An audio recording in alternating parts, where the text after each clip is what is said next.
Pia ndai ni maroni sako nazo ziliingia kwa akaunti yake zote zikakulika. Ichungwah, acha mchezo sometimes kwa kazi. Wewe umekuwa kwa hiyo budget inaitwa what? Committee.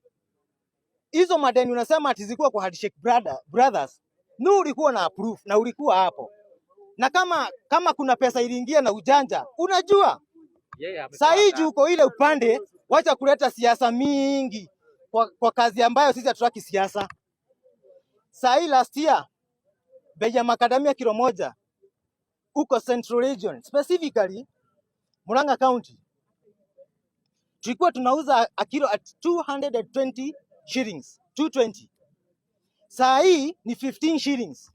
Najua mtadhani siasa, lakini nataka sasa hii mjiulize, na hii 15 shillings wanunui kwa variety yote. Kuna ile variety wananunua.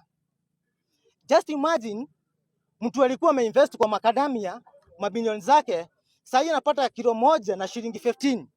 Na ndio nawaambia watu wa MT.Kenya sasa hii wameanza kujua huyu Ruto ni nani kwao. Huyu ni mnyama. Hauwezi niambia hata kama Kenya hakuna pesa, haujui vile unaweza caution our farmers. Just imagine from 220 shillings to 15 bob.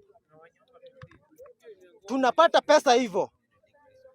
Nataka kuambia Ruto hivi. Ulipea Gachagua kazi.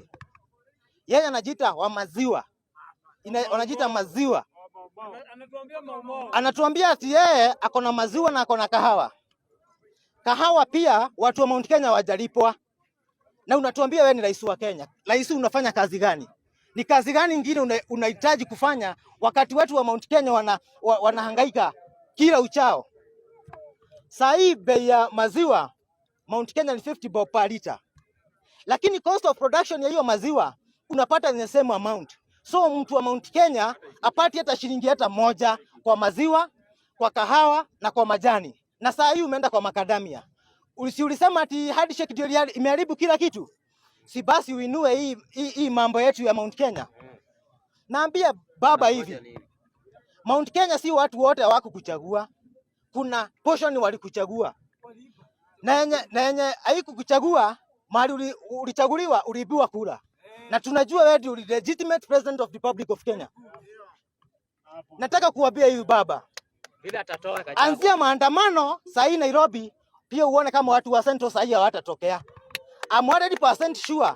Saa hii maandamano, hata hivyo Uhuru alikuwa anasema ati siende Kirinyaga. Saa hii maandamano ikianzia vizuri kuanzia huku Nairobi, itaenda hadi huko Kirinyaga. Watu wamefinyika my friend. Watu wamefinyika. Na waongei. Watu wa MT.Kenya wamefinyika.